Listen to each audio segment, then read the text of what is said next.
Hello everyone, কেমন আছেন সবাই? সবাইকে স্বাগত জানাচ্ছি মিতুস কিচেনে। বরাবরের মতোই নতুন একটা কেকের রেসিপি নিয়ে চলে আসলাম। আর আজকে কিন্তু আমি ডিম ছাড়া শুধুমাত্র সুজি আর দুধ দিয়ে কিন্তু এই কেকগুলো বানিয়েছি। আর এটা কিন্তু স্পঞ্জ কেক না, এখানে আমি ভ্যানিলা ফ্লেভারটা অ্যাড করেছি। আর এই কেকটা খেতে কিন্তু অসম্ভব মজাদার। কেকটা বানানোর জন্য প্রথমে আমি মোল্ডটা রেডি করে নিচ্ছি। মোল্ডে আমি সামান্য একটু কাগজ বিছিয়ে নিয়েছি নিচে। একটা নিচে লম্বা মোল্ড আর একটা রাউন্ড শেপের। আর এর মধ্যে আমি সামান্য একটু তেল দিয়ে দিলাম। তেলটাকে প্রথমেই পুরো মোল্ডের গায়ে খুব ভালোভাবে ব্রাশ করে নিতে হবে। এই তো তেলটাকে কিন্তু আমি অলরেডি ব্রাশ করে নিয়েছি। আর এখন আমি সুজি নিয়ে নিব। সুজিটাকে কিন্তু প্রথমেই গুঁড়া করে নিতে হবে, অথবা হাতের কাছে যদি ব্লেন্ডারটা না থাকে তাহলে কিন্তু দুধের সাথে সুজিটাকে বেশ অনেকক্ষণ ধরে খুব ভালোভাবে ফেটিয়ে নিতে হবে। এখানে আমি কিন্তু সুজিটাকে প্রথমে গুঁড়া করে নিলাম। এখানে কিন্তু আমি খুব ভালোভাবে গুঁড়া করিনি, আধা ভাঙ্গা করে নিয়েছি।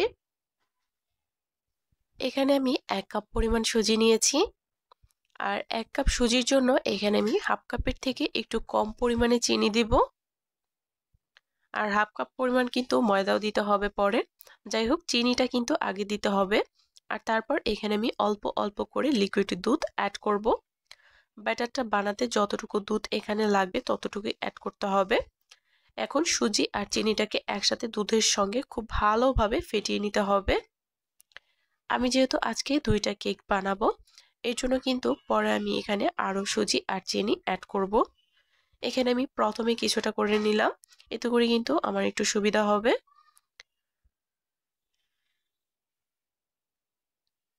খুব ভালোভাবে একটু ফেটিয়ে নিয়েছি।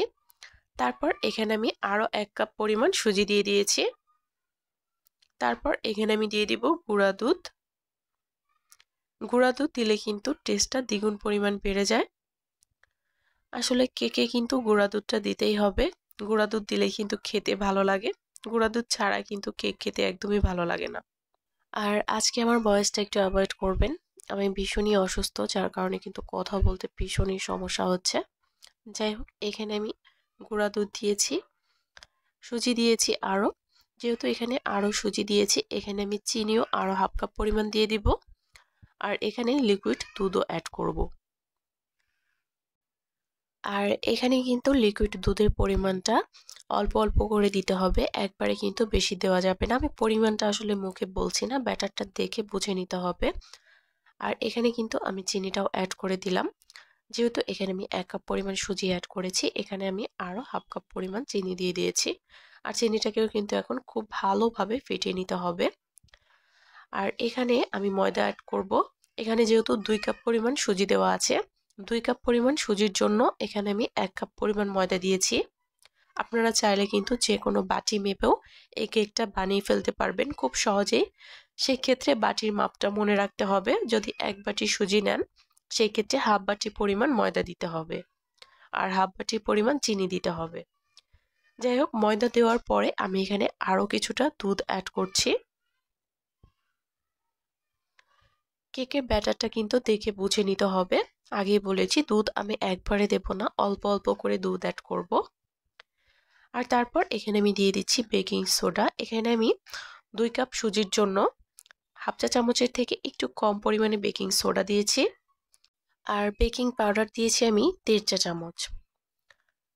বেকিং পাউডারের পরিমাণটা কিন্তু একটু বেশি দিতে হয় সোডার থেকে। আর তারপর আমি স্বাদ মতো লবণ দিয়ে দিচ্ছি। 1/4 চা চামচের মতো আমি এখানে লবণ দিয়েছি। আর একটা ম্যাজিক দেখেন, বেকিং সোডার ওপরে আমি দিয়ে দিচ্ছি একটুখানি ভিনেগার। আসলে এখানে ভিনেগার অথবা লেবুর রস দুইটার একটা দিলেই হবে। ভিনেগার অথবা লেবুর রস দেওয়ার কারণে কিন্তু সোডাটা অনেক বেশি অ্যাক্টিভ হয়ে যায়, আর কেকটা ফুলতে নরম হতে কিন্তু সাহায্য করে। আর এখানে আমি সবশেষে দিয়ে দিব তেল। তেলের পরিমাণটা আসলে এখানে দিতে হবে একটু কমই, খুব বেশি তেল কিন্তু আমি এখানে দিব না। এখানে আমি প্রায় 1/3 কাপের মতো তেল দিয়েছি। আসলে এখানে 2 কাপ সুজির জন্য 1/3 কাপ পরিমাণ তেল কিন্তু বেশ অনেকটাই কম। তেলটা দেওয়ার পরও কিন্তু খুব ভালোভাবে আমি এটাকে ফেটিয়ে নিয়েছি। আর সব শেষে আমি এখানে ফ্লেভারটা অ্যাড করে দিচ্ছি। আর আমি এখানে প্রায় 1 চা চামচের মতো ভ্যানিলা ফ্লেভার অ্যাড করছি। আপনারা চাইলে কিন্তু এখানে অন্য যে কোনো ফ্লেভার অ্যাড করতে পারেন। আর হ্যাঁ, যদি চকলেট কেক বানাতে চান সেই ক্ষেত্রেও আমি পরিমাপটা বলে দিচ্ছি। এখানে যেহেতু আমি 2 কাপ পরিমাণ সুজি নিয়েছি, 2 কাপ পরিমাণ সুজির জন্য এখানে কোকো পাউডার দিতে হবে প্রায় 4 টেবিল চামচের মতো। আর এখানে চকলেট এসেন্স দিতে হবে 1 চা চামচ অথবা 1.5 চা চামচের মতো। আর এখানে সবশেষে আমি এখানে দিয়ে দিচ্ছি ত্রুটি ফুটি। এটা কিন্তু আমার ঘরেই বানানো। ত্রুটি ফুটির রেসিপিটাও কিন্তু আমার চ্যানেলে অলরেডি আপলোড করা আছে। কাঁচা পেঁপে দিয়ে কিন্তু এই ত্রুটি ফুটিগুলো আমি বানিয়েছি। কেকের মধ্যে দিলে অথবা রুটির মধ্যে দিলে এগুলো খেতে কিন্তু বেশ ভালো লাগে। কেকের ব্যাটারির সাথে আমি এটাকে খুব ভালোভাবে মিক্সড করে নিচ্ছি। ত্রুটি ফুটিটা কিন্তু আমার শেষ হয়ে গিয়েছে, যার কারণে এখানে আমি অল্প দিয়েছি। আরো বেশি দিলে কিন্তু খেতে বেশ ভালো লাগে। এখন কেকের জন্য কিন্তু ব্যাটারটা আমার একদম রেডি। আমি এখন ব্যাটারটাকে মোল্ডের মধ্যে নিয়ে নিব। এই তো আমি এখানে 2টা মোল্ড নিয়ে নিয়েছি। আর মোল্ডে কিন্তু আমি আগে থেকেই তেলটা ব্রাশ করে নিয়েছি, নিচে কিন্তু কাগজও দেওয়া আছে। আর হ্যাঁ, আপনাদের হাতে কাছে যদি এই কেক মোল্ডটা না থাকে সেক্ষেত্রে কিন্তু যে কোনো স্টিলের বাটি অথবা অ্যালুমিনিয়ামের সসপ্যান অথবা অ্যালুমিনিয়ামের বাটি এইসব পাত্রে কিন্তু আপনারা চাইলে কেকটাকে বেক করে নিতে পারেন। তবে মেলামাইনের পাত্রে কিন্তু কেকটা বেক করা যাবে না। আর চেষ্টা করবেন অ্যালুমিনিয়ামের পাত্রে বেক করার। যাদের কাছে ওভেন আছে তাদের তো কোনো কথাই নেই, কিন্তু যাদের কাছে ওভেন নাই তারা চেষ্টা করবেন অ্যালুমিনিয়ামের পাত্রে বেক করার, তাহলে কিন্তু খুব সুন্দর একটা কালার আসে। আজকে কিন্তু আমি একটা ননস্টিকের পাত্রে বেক করে নিব আর একটা অ্যালুমিনিয়ামের পাত্রে। আর এখানে কিন্তু ব্যাটারটা দেওয়ার পরে আমি মোল্ডটাকে একটু ট্যাপ করে নিচ্ছি, এতে করে কিন্তু ভেতরে কোনো বড় ধরনের বাবলস থাকলে সেটা বের হয়ে যাবে। আর একটা বাটিতে আমি সামান্য পরিমাণ জল নিয়েছি। তারপর ঠিক মাঝখান বরাবর আমি একটা দাগ কেটে দিচ্ছি। ঠিক ভিডিওতে দেখানো প্রসেস অনুযায়ী কিন্তু কাজটা করে নিতে হবে। এতে করে কিন্তু মধ্যের অংশটা দেখতে অনেক বেশি সুন্দর লাগে। আর এই কেকটাকে কিন্তু আমি একদম লো ফ্লেমে বেক করে নিব।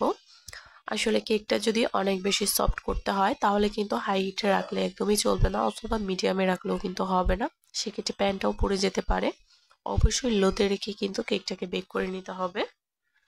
আমি 2টা চুলায় বসিয়ে দিয়েছি 2টা কেক।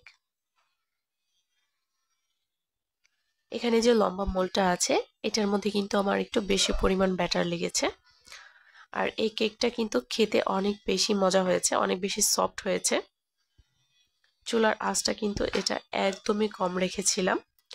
আর রাউন্ড শেপের মোল্ডে কিন্তু আমি কেকের ব্যাটারটাই একটু কম দিয়েছিলাম। এই কেকগুলো কিন্তু অনেক বেশি ফুলবে না, যেহেতু এটা সুজির কেক। আসলে ডিম দিয়ে কেক বানালে কিন্তু স্পঞ্জি হয় আর ফুলে। আগে বলেছি এটা কিন্তু স্পঞ্জ কেক না। ডিম দিয়ে কেক বানালে কিন্তু ডিমের একটা বাজে স্মেল থাকে, খেতে কিন্তু বেশি ভালো লাগে না। আর অনেক আপুরাই কিন্তু কমেন্ট করে যে ডিমের স্মেলটা তো কোনোভাবে যায় না, একটা বাজে স্মেল থাকে। আসলে ডিম দিয়ে বানালে কিন্তু বাজে একটা স্মেল থাকবে, সাথে কিন্তু অবশ্যই লেবুর রস অথবা ভিনেগারটা দিতে হবে। আর যে কোনো একটা এসেন্স, যে কোনো একটা মানে ফ্লেভার অ্যাড করতে হবে, তাহলে যদি যায়। আর এটা যেহেতু সুজি আর দুধ দিয়ে বানানো কেক, খেতে কিন্তু অসম্ভব মজাদার। যারা এখনো এই কেকটা ট্রাই করেননি সবাইকে বলবো একবার হলেও এই কেকটা ট্রাই করে দেখেন। একবার যদি এই কেকটা ট্রাই করেন বিশ্বাস করেন অন্য কেকের কথা ভুলে যাবেন, এতটাই সুস্বাদু হয় এই কেক। অনেক বেশি সফট আর খেতে কিন্তু ভীষণই মজাদার।